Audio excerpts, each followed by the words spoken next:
What is up, everybody, and welcome to FLW Videos. In today's episode, we are going to be dissecting the bug type event in Pokemon Go, talking about the strategies that you definitely want to implement throughout this week-long event, as well as taking a look at some of the best bug type Pokemon. For those of you out there who have been asking for like a top 5 series of the different typings, to be honest, I think that this is the closest thing that we will get to that, because Niantic has been focusing so much on these different typings and then making it like a week-long event. I can honestly do it throughout the series, so hopefully you are excited about that. But let's go ahead and jump into the event.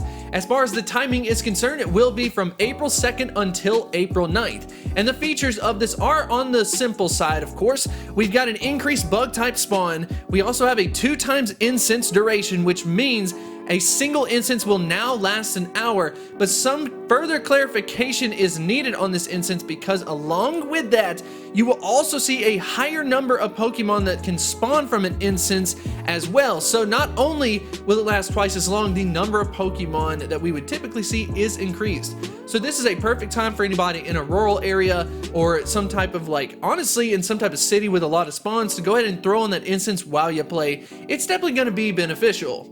Regardless of that, we're also going to see some new bug research tasks, and along with that, I would definitely anticipate some shiny variations being available in the research. As far as the shiny variations are concerned, we have 3 different families available. We've got the Caterpie family, we have Pinsir by itself, of course, and then we have the Pineco family. So Pineco family being that all gold, super cool. I have personally gotten myself the Caterpie. It's evolved up to a Metapod, not really sure what to do with it because it is super low CP, and then kind of a similar situation for me as well with Pinsir because once again, a super low CP. So for any of you shiny hunters out there, definitely focus on these 3 family types. In regards to a strategy, one strategy that I encourage people to implement throughout any type of event like this, especially related to increased spawns, is to focus on specific Pokemon that are going to provide you a long-term benefit. So as far as that is concerned, I'll go ahead and put a brief list of different Pokemon that I think are beneficial from the bug typing. And then of course I have the CP available for you at a level 35 weather boosted. So if you see any of your Pokemon kind of around these levels, definitely make sure to hold on to them. Make sure to check their IVs. Feel free to take a screenshot of this graph.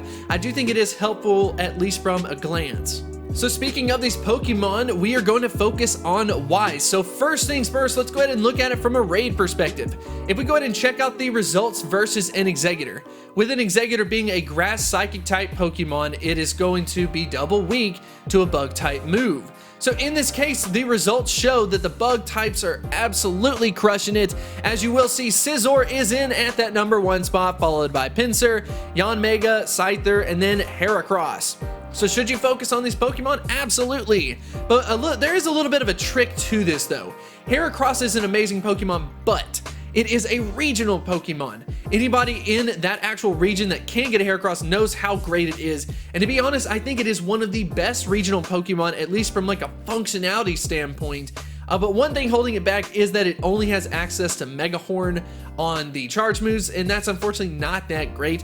I myself actually traded for a Heracross a couple of weeks ago at a community day and ended up getting myself a lucky one, which I was super excited about that. I'm a big fan of Heracross, so hopefully in the future we will see an upgrade to the moveset. So moving on from this, there's a couple of nuances that we definitely need to talk about.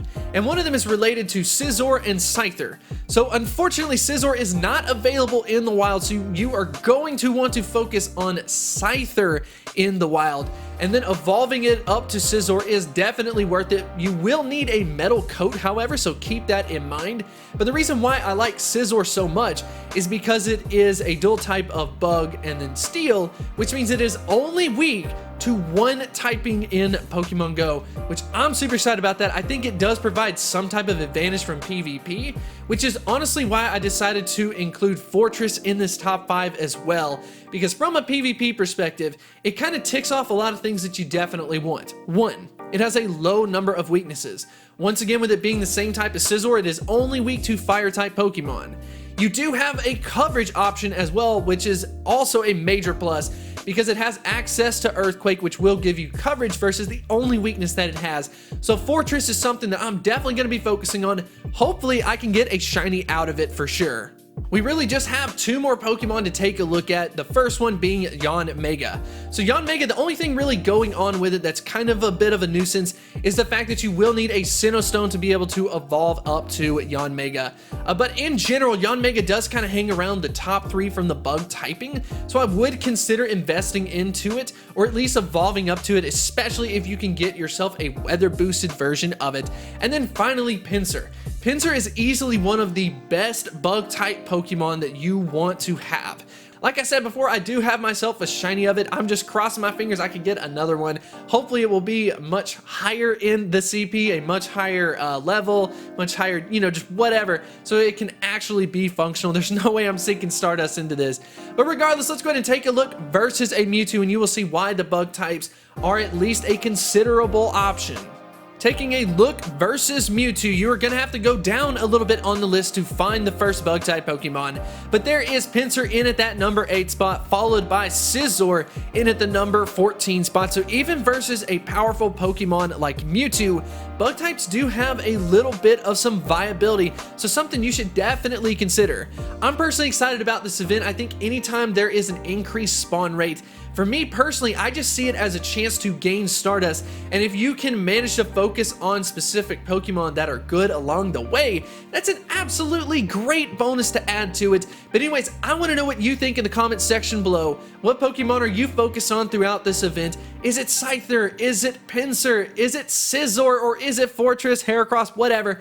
Let me know in the comments section below. If you do enjoy this type of content, make sure to like and subscribe, and I will see you next time.